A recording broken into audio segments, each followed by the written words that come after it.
Well, hello everybody, Amanda Van Heil here, and welcome to episode 30, cannot believe it's been 30 episodes of this show, of the Metroid Shinesparkers podcast. I'm joined by my friends Roy and Glaedrax, and just a few hours ago, there was a Nintendo Direct, and we saw the trailer for the first time, or for the first time since 2017, of Metroid Prime 4 Beyond. Oh, wow, it was beautiful, and we are all here to talk about our reactions to it.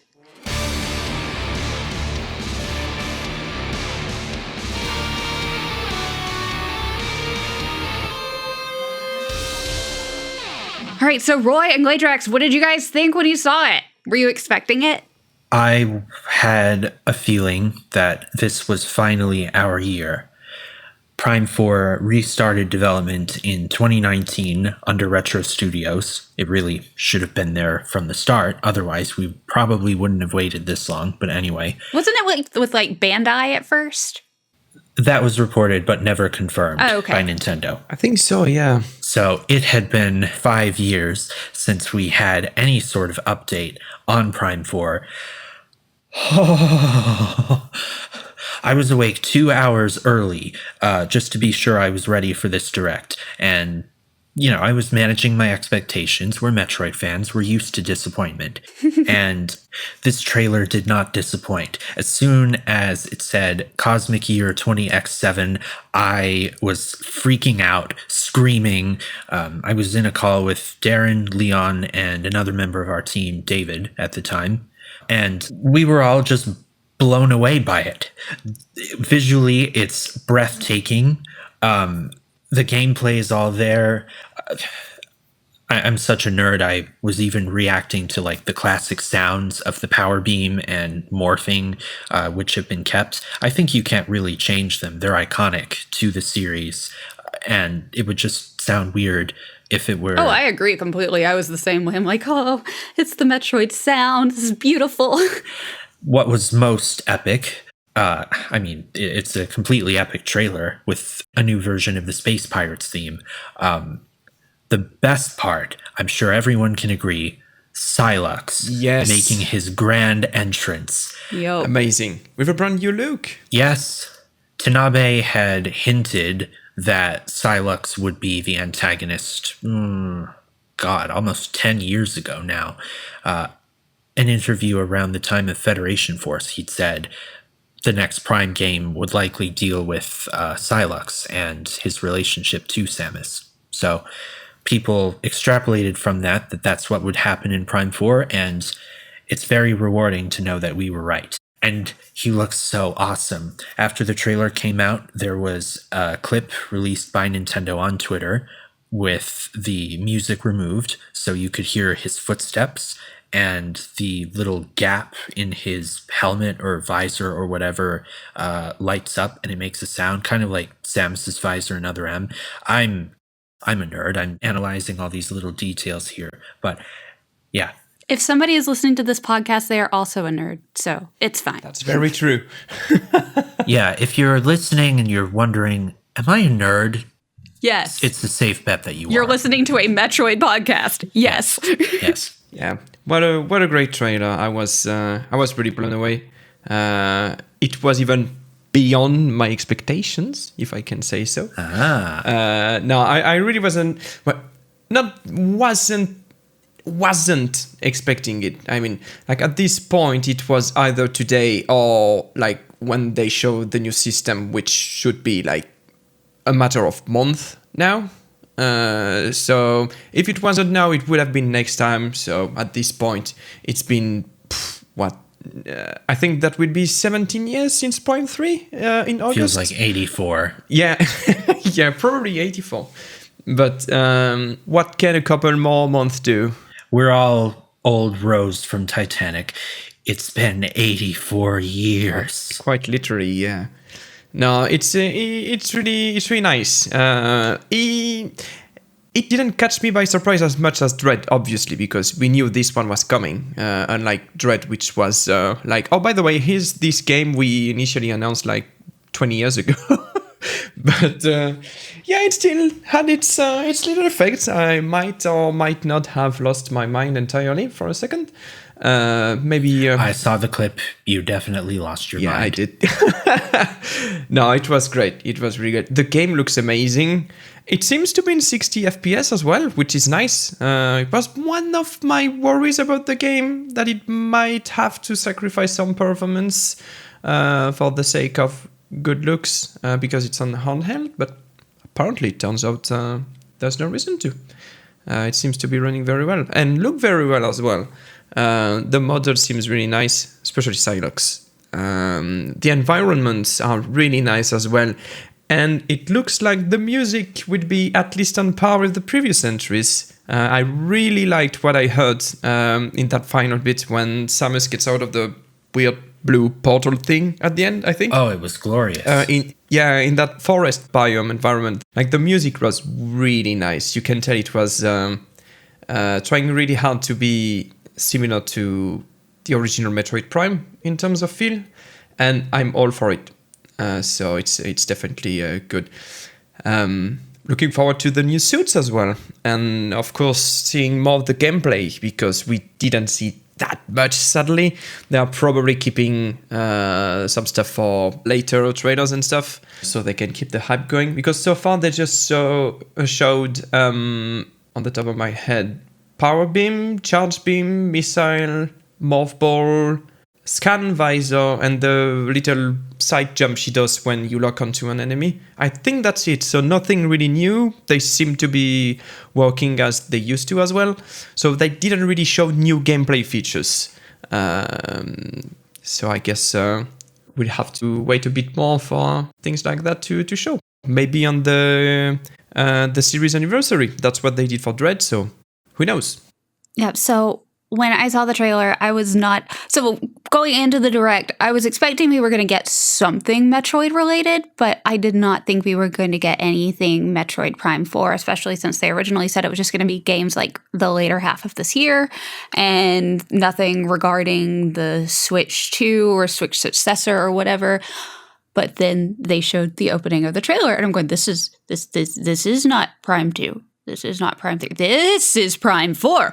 Oh my gosh. And I was I was at work. I love how I'm telling myself right now. I was working from home. And so I have the trailer on my phone pulled up so I can like take care of everything. And so I'm glad I didn't have the camera on at that point, because I can just imagine the look on my face. And then by the time work was over, it was just, so how's everybody doing? And I'm just going, I'm doing great. We just got new Zelda and new Metroid announced, so I'm fantastic.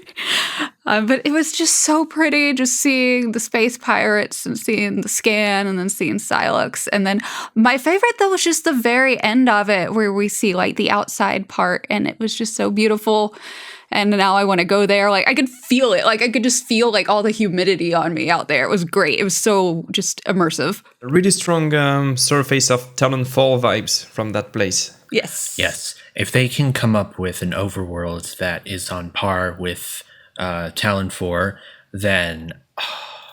and to do it with enhanced graphics of this generation, yeah, it's on Switch. But Retro has been able to pull off impressive environmental feats before. To your point about 60 frames per second, the original trilogy was all 60 FPS, even on Skytown. When we did our interview with Jack Matthews, he was describing how that was quite a challenge, but it was one that they managed to make it work. So I imagine that they've done the same thing here. I am terrible when it comes to figuring out like frames per second, because I just can't see it, I guess. I don't know. I've never been able to see that sort of thing. Whereas everybody else is talking about frame rate and go, okay, that looks cool. It's generally, I think, people who understand how those sorts of systems work, which I'm certainly not one of them. I am definitely not. But do we think it's going to be on just the Switch, or do we think this is going to be on the next console? I think the next console is going to be backward compatible, so I think that's already figured out. That's probably what they'll do. So what I think it's going to be is it's going to be like a dual release, so on the regular Switch as well as on the Switch 2 or whatever. I do think it's going to be backwards compatible, but I think there's going to be some special features for it specifically on the new console. but you can still play it on the regular Switch. But I think to get the full experience, you have to play it on the new console. That's my guess. Yeah, it would be if the new console is similar to the Switch with improved performance, you would show the difference between the two consoles with something like Metroid Prime 4. Because Metroid Prime tends to be the most graphically advanced series on Nintendo consoles. Well, historically, it's been the case, and it seems like it's still going to be the case. So yeah, even if they have like some new 3D Mario game or stuff like that look really good, that's not necessarily the kind of game you want to use to showcase the improvements in graphics, I think. So Metroid Prime 4 is probably the best case to use for this. And considering it's releasing next year, 2025, with no specific date, I'm guessing this has something to do with the release date of the Switch 2, or whatever it's called, the Super Switch. The Switcheroo is what I'm calling it. I'm calling it the Switcheroo. This is their opportunity to call it the Super Nintendo Switch. If they don't do it, then they failed. Here's a better one. The Switch Prime, featuring Metroid Prime 4, next-gen version. Well, sorry, Metroid Prime 4 Beyond next-gen version. No, we can stop calling it Metroid Prime 4. That's great. I also have to wonder what the significance of Beyond is. With Echoes, it's a parallel world. With Hunters, there are obviously hunters following you. Corruption is about the corruption of the solar system, various worlds. Pinball and Federation Force are... What's Pinball about? What could Pinball be the title of? I can't imagine. It's about pinball. Really? Wow. And the Federation Force centers around... Federation what? The Federation Force. Well, that's if you consider it an actual Metroid game. It has Metroid in the title. Of course it is. I am relieved to see that they didn't stick with the chibi art style. Oh my gosh. I had a very, very small fear that they might have released the trailer as a troll with the chibi art style from Federation Force. Can you imagine a Prime game done in like that cutesy chibi art style? The outrage that would follow. I mean, everything outrages people nowadays, but this... I would love to see that outrage. I kind of wish they would do it just so that it would piss off a lot of people, because anything can do that now. It's true. But thankfully, they've gone for a more realistic art style. Samus looks more like an actual human, which some people may like that, some may not. Her suit looks like it doesn't pull her arms out of her sockets anymore. It looks like an actual suit. That's what it did in the last games, including Corruption. If you compare the Zero suit and Varia model, there's no way she's fitting in that. Yeah, it looks like an actual suit and not just a clunky robot. Yeah, something someone can actually cosplay, and it looks like the real thing. Like, my husband saw the trailer and he's going, I'm getting some Halo vibes. And I'm like, no, more like Halo has Metroid vibes. Well, I seriously had somebody refer to Samus as Lady Master Chief. And I'm like, oh, no. Samus came first. Master Chief is Mr. Samus, okay? A long time before as well. Exactly. I'm like, that is not Lady Master Chief. There is one solution to that person, and that is immediate flogging in the public square. My God, Lady Master Chief. And I'm just like, no, honey, no. There's a couple of cardinal sins as a Metroid fan. The first is referring to Samus as Metroid. The second is flipping an image of her so that her arm cannon is on the left arm. And the third is calling her Lady Master Chief. I think Lady Master Chief is really the worst out of all three. Yes. Probably, yeah. Because at least she does turn into a Metroid in Dread, so you can kind of get away with saying it now. Or she's got that DNA going through her. I do remember that animation from, years ago of Samus fighting Master Chief. It was a fan animation. Yeah. Eventually their armor comes off and they both flee the scene together. And there's this tender moment between the two of them and Master Chief. And this one is a woman Now I look at that and I think, what was this person thinking? I don't know if it's even still online anymore. I haven't seen it, but I have a hard time putting Samus with like Master Chief or like Doom Guy or anybody like that. It's like, no, Samus needs somebody who is like soft and understanding, not another hard ass. Yeah. I put way too much thought in these sorts of things. Speaking of looking more like humanoid, Psylocke actually does now. His helmet looks like a head can actually fit inside now. Because it used to be so thin before. That was a bit weird. So he's got nice improvements on his suit design because he used to be just a bunch of polygons stick together in Metroid Prime Hunters because he first appeared on a DS game. I like how they still stayed true to the original design while still making it work and making it more modern looking, I guess. So it's really nice. It's an upgrade. Yeah.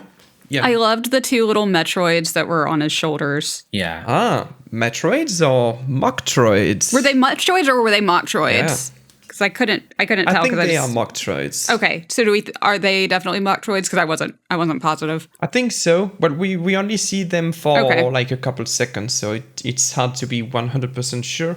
Yeah, that's what I was thinking. I mean, I guess they could be just angry Metroids. Metroids usually have 3 nuclei. Maybe they've merged together and it's like a sub-variant species or the result of him cloning the one Metroid that he stole. They're mad Metroids. Something else I was thinking about. Hunters came out in 2005. Oh, God. And Prime 4 will come out in 2025. So oh my gosh, there's been 20 years? a 20-year gap between Hunters and Prime 4. Someone who was born when Hunters came out could have a kid by now. Oh, no, stop it. Don't even, no. Oh, no. Metroid fans have been eating good lately. Metroid Dread, Metroid Prime Remastered. Now this? Well, it's still a bit early to judge, but so far so good. I think we're pretty optimistic because it's the original team, plenty of new blood as well as a few of the veterans from the original series. So I have every confidence that it's going to be amazing. I mean, everything they showed looked fantastic. Yes. I do wish, though, that they would still just, even if they're not like remasters, just port over Prime 2 and 3, just for the convenience of me not having to get my Wii U out to play them. I think they are coming.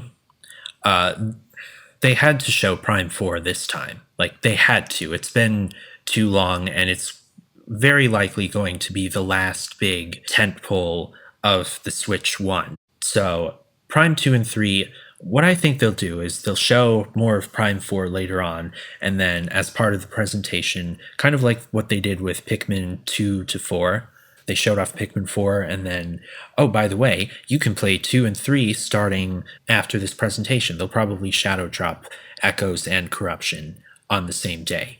And then you can have the whole quadrilogy on Switch.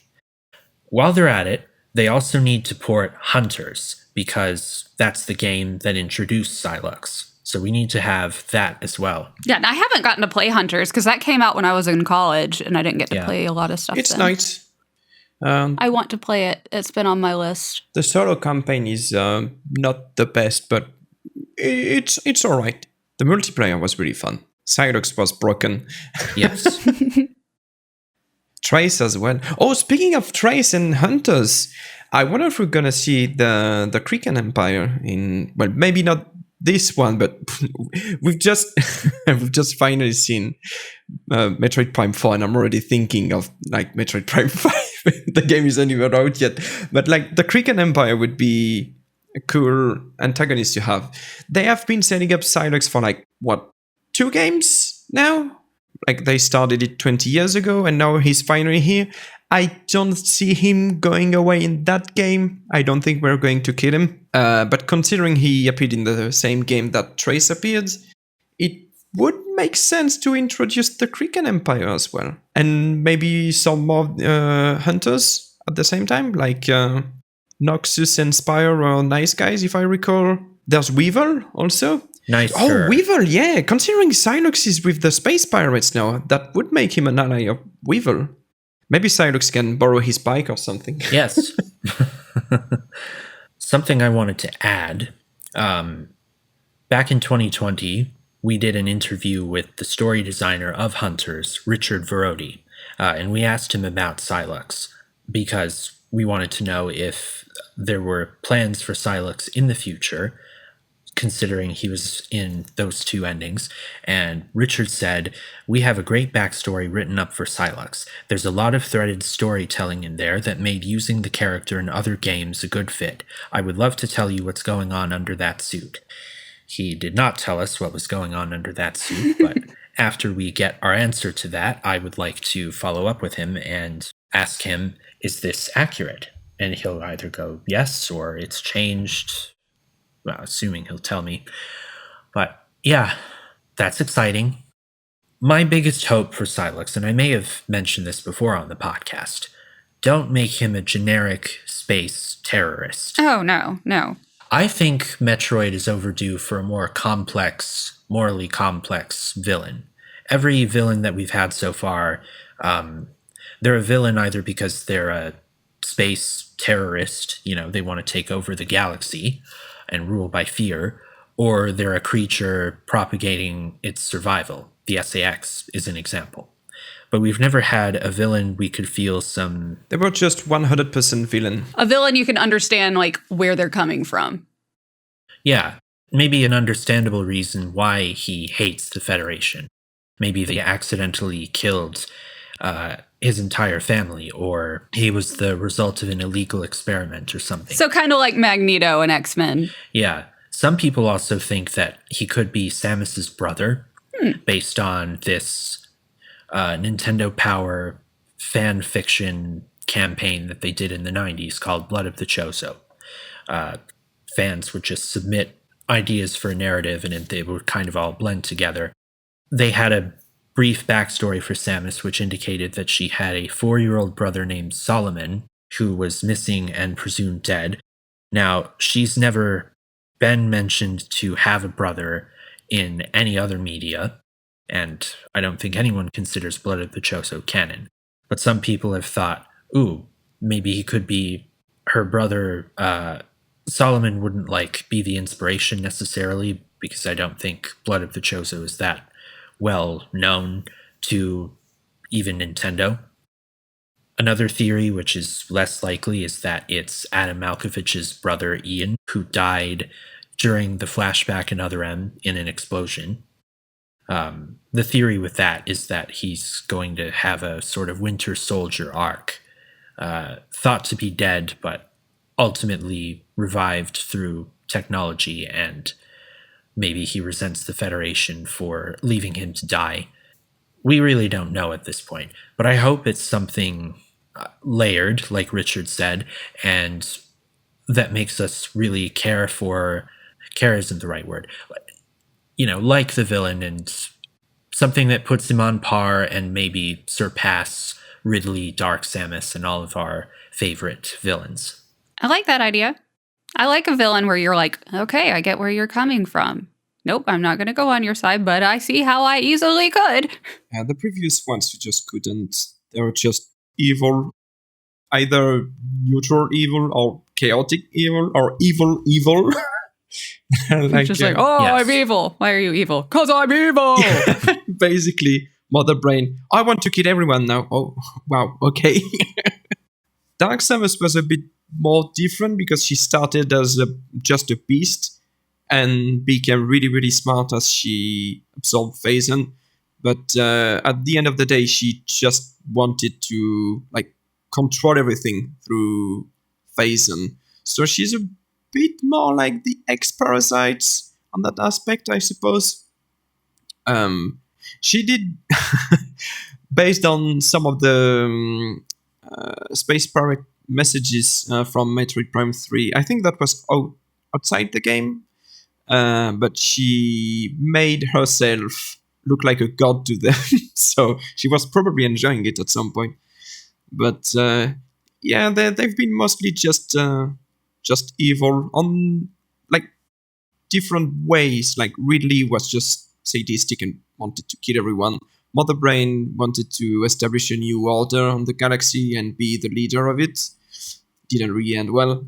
And yeah, Dark Samus and SAX were all about survival and like being the dominant species. So yeah, Silex could be more interesting on that aspect. Just know he hates Samus and the Federation, and that he stole his equipment and ship from the Federation. But that's about it. Hopefully we'll figure out what he's up to and why he needed Metroids as well. It'll also be nice to kill Metroids again, because as of Dread, they're now extinct, apart from Samus. Yeah, and the ones in Prime 3 are a bit different as well, since they were Phazon. Yeah, these ones will be more classic Metroids without the influence of Phazon. Unless through some plot twist we find out that actually Phazon still exists. But I think not, because Tanabe said that story arc was finished. Yeah, if he kept Silex, he probably didn't change his mind on Phazon as well. Which is fine. We had it for 3 games. I think it had a nice conclusion. Yeah. We literally blew up another planet for this. So That's what, 5 planets she's blown up now? And 2 space stations? Yeah. Maybe the real terrorist has been Samus this whole time. Maybe. Like how Jessica Fletcher killed them all, Samus was the true villain of Metroid.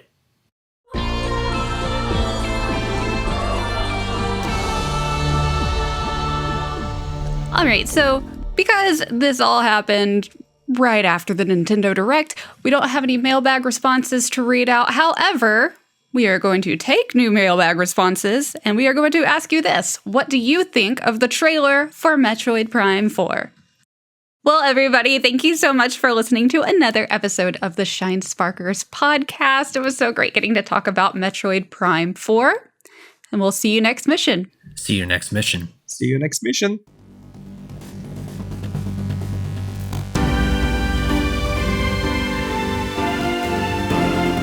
I'm guessing this has to do something with this. This has something to do. Her suit, at the very least, looks like it no longer pulls her arms from her sockets. Her suit looks like, I have cousins that were born the year Prime 4 was released and are now 7 years old. Prime 4 was released? Prime 4? When? Really? You've got cousins from the future? Revealed. Revealed. Time okay. travel confirmed in Metroid Prime 4 I'm Beyond. tired. All right, everybody. Well, thank you so much for watching. I just said watching. Sorry. I was just doing a Zelda one. Alrighty. They would be watching if it was on YouTube. Maybe This they're is true. watching This is true. the soundbar thing on the website. There we go. Thank you for watching the soundbar thing on the website.